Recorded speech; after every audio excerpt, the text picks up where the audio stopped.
Now, a report has revealed that nightclubs are under threat because fewer youngsters are going out on Friday and Saturday nights. Apparently, they're going out earlier in the day. Well, this morning we're asking then, have Gen Z become the boring generation? Let's talk to founder of Pimlico Plumbers, Charlie Mullins, and political commentator for Young Voices UK, Portia Berry-Kilby.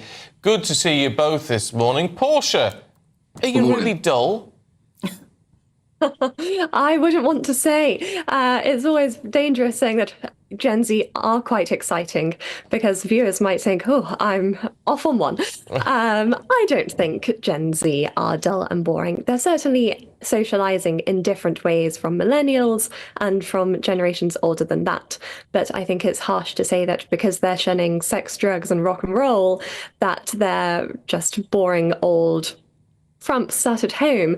They are seeing different ways of socializing, be that hanging out at ice cream parlors, there's a surge in that, or crochet is seeing an uprise.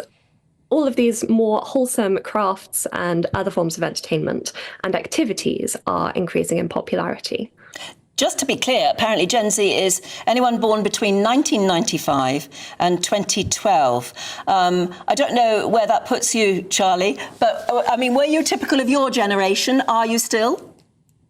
I still am, yeah, undoubtedly. I mean, I think it's a sign of a softer generation where people are more sport today, they're more woke, they're more, working from home, staying from home, don't want to go out.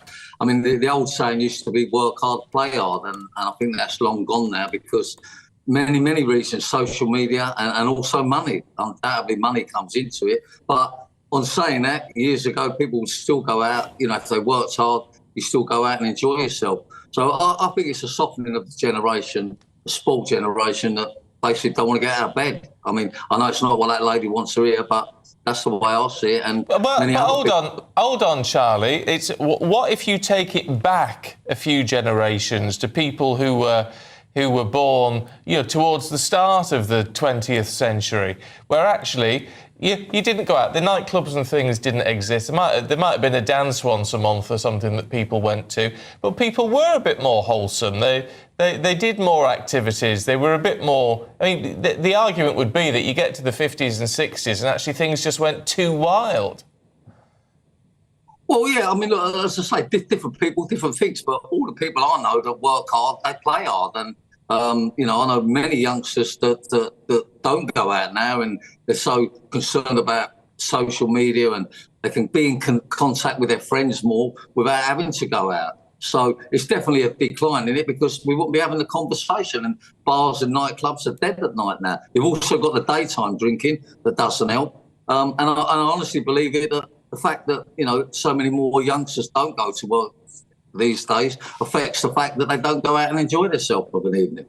Portia, why do you think it is then that Gen Zers are opting for what Charlie would call a sort of snowflake existence, or certainly a quieter existence than previous generations? Why are they doing it?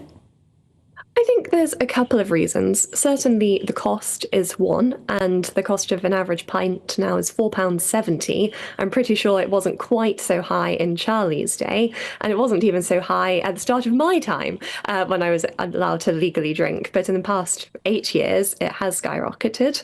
But also, not to blame everything on COVID, but COVID did normalise a form of interaction and socialising, which was remote, it was online, and that maybe spurred things a little, like turbocharged rejection of nightlife and that sort of culture. But also, why would you go to a nightclub? Maybe to meet someone. That's now all shifted online and onto dating apps. I know hardly anyone who goes to a bar to pick up a potential partner. It's pretty much matching online, which actually has a lot of benefits because you can filter for certain things. You can have a chat before you meet them. Obviously, there's a lot lost by not meeting organically in a social situation.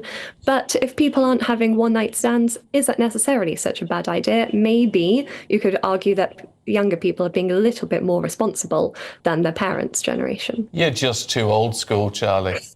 No way are youngsters more responsible than the older generation. No way at all. Look, there's obviously a safety aspect, and look, rightly, she said social media. But, a lot of it's to do with just woke, laziness, weak people, can't be bothered, spoiled, social media. I mean, you know, you get an hard-working person, they still go out and about. It's more the people that have just become spoiled and too cosy in bed. I mean, you know, people I know, youngsters that work hard, they still play hard. But not a lot of people work hard now, the youngsters. So I'm going to disagree with you, but I would do anyhow because I know that, you know, getting out and about is good for you. I mean, I was out last night till 2 o'clock. Here I am today.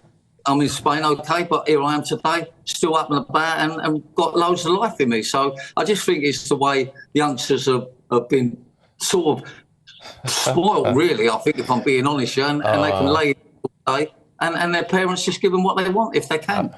I have to disagree with you on that, Charlie. I'm 50, and you tell me then what the problem is. Well, no, I'm just saying because I mean I'm 50 and I work hard, but I don't play hard, and I like to be in bed by 9:30. I mean, it's look, there's nothing wrong with it. What I'm saying is that there's nothing wrong with it. But there's nothing wrong with going out. I mean, I don't live in Spain to sit in a chair and read a book all day. I live in Spain for the weather, the social life, and getting on with life. But everybody's different. It's not right nor wrong. But let's not run away with the idea that you know the new generation are in a better position than what we are as far as working hard and playing hard. You know, I think if they worked harder, they would play harder. Oh, well, Interesting point to leave it on, isn't it? I can't help thinking that it's something to do with laptops and you know, phones and tablets, I'm sure it all plays things like that. I'm sure You've got more of your entertainment is just on a screen in front of you. You don't have to go out and get it. That's true. Right, we've got to leave it there. Charlie, Portia, thank you very much indeed. Good to see you both. Go and have another drink, Charlie.